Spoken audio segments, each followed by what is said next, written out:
আসসালামু আলাইকুম প্রিয় football fans. Lionel Scaloni post match অ্যানালাইসিসে পোস্ট ম্যাচ টকে কি কথাবার্তা বললেন, অর্থাৎ ম্যাচের পরে আসলে কোন বিষয়গুলো নিয়ে আলোচনা করেছেন সেটার একটা সারসংক্ষেপ তুলে ধরার চেষ্টা করছি। অনেক গুরুত্বপূর্ণ কয়েকটা ইনসাইটস এখান থেকে পাবেন।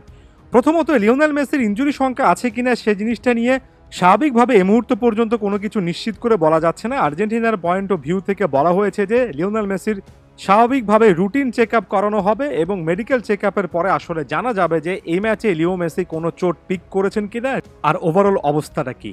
এ ব্যাপারে লিওনেল মেসি নিজেই কিন্তু একটা স্টেটমেন্ট দিয়েছেন। তাকে যখন জিজ্ঞেস করা হয়েছে তখন তিনি বলেছেন, এই মুহূর্তে আমি আসলে কিভাবে বলতে পারবো। এটা আমাকে কিছুটা ভুগিয়েছে, তবে শেষ পর্যন্ত আমি ম্যাচটা শেষ করে আসতে পেরেছি। আমি আশা করছি এটা সিরিয়াস কোনো কিছু না। অর্থাৎ এখানে লিওনেল মেসি হালকা একটা যে অস্বস্তির কথা সেটা আরও একবার জানালেন, তবে একই সঙ্গে আশাবাদ ব্যক্ত করলেন খুব সিরিয়াস কোনো কিছু হবে না। তবে আসলে কি হবে সেটার জন্য লিওনেল মেসি, লিওনেল স্কালোনি থেকে শুরু করে সকলকে, অর্থাৎ এমনকি টিম আর্জেন্টিনাকেও মেডিকেল চেক আপের উপর অপেক্ষা করতে হবে। তাই আমি সকলকে ধৈর্য ধরে অপেক্ষা করার কথাই বলবো। স্কালোনি তার পোস্ট ম্যাচ প্রেস কনফারেন্সে একেবারে স্পষ্টত জানিয়েছেন যে চিলির বিপক্ষে ম্যাচটা কঠিন হবে। এই জিনিসটা তিনি জানতেন, ম্যাচটা কঠিন হয়েছেও। তবে তিনি বিশ্বাস করেন যে এই ম্যাচটা শেষ পর্যন্ত আর্জেন্টিনার জয় পাওয়া উচিত ছিল, কারণ আর্জেন্টিনা ক্লিয়ারলি ম্যাচটা ডমিনেট করেছে। স্কালোনি বললেন, এত সুযোগ তৈরি করার পরে, এভাবে ডমিনেট করার পরে আর্জেন্টিনার জয়টা প্রাপ্য ছিল। যদিও চিলি ম্যাচটা অনেক বেশি কঠিন করেছে, লম্বা একটা সময় ধরে তারাও ভালো ফুটবল খেলেছে। আলাদা করে কোচ লাউতারো মার্টিনেজ এবং হুলিয়ান আলভারেজ সম্পর্ক আলোচনা করলেন এবং রীতিমতো সন্তুষ্টির একটা ছাপ তার কথাবার্তায় ফুটে উঠল। তিনি বললেন, লাউতারো যে গোলটা পেয়েছে সে খুশি হয়েছে। আমার কাছে মনে হয় তারপর সবচেয়ে বেশি খুশি হয়েছে হুলিয়ান, তারপর আমি খুশি হয়েছি। অর্থাৎ লাউতারোর গোলে হুলিয়ান আলভারেজ খুশি হয়েছেন, এমন কথাবার্তার মাধ্যমে তিনি স্পষ্ট এই জিনিসটা জানিয়ে দিলেন যে এটা একটা টিম, এটা টিম আর্জেন্টিনার একটা পরিচায়ক।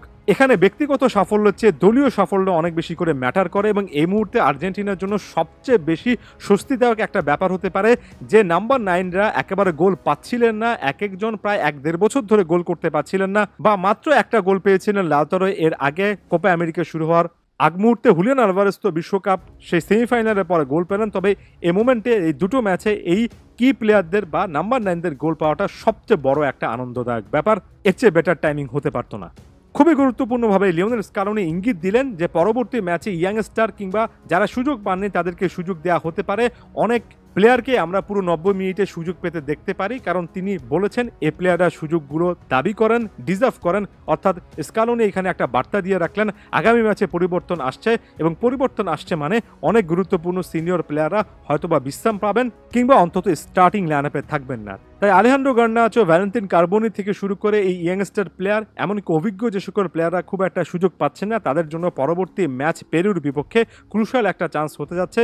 এবং আর্জেন্টিনার জন্য এই মুহূর্তে ওই যে ম্যাচ অ্যানালাইসিস ভিডিওতে আলোচনা করেছি, সবচেয়ে বড় শক্তির একটা ব্যাপার আর্জেন্টিনা যেহেতু কোয়ার্টার ফাইনালের টিকিটটা নিশ্চিত করেছে, তাই পরবর্তী ম্যাচে বিশ্রাম তত্ত্বটা আনা উচিত এবং একেবারে ফ্রেশ অবস্থাতে কোয়ার্টার ফাইনালে যাওয়ার সুযোগ আছে।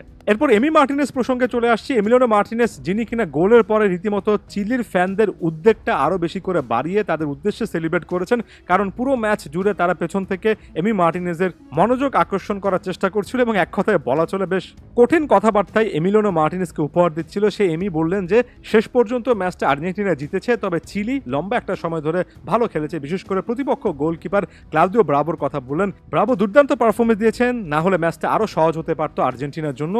ক্লাউদিও ব্রাভো কিন্তু অফিসিয়াল ম্যান অফ দ্য ম্যাচও হয়েছেন।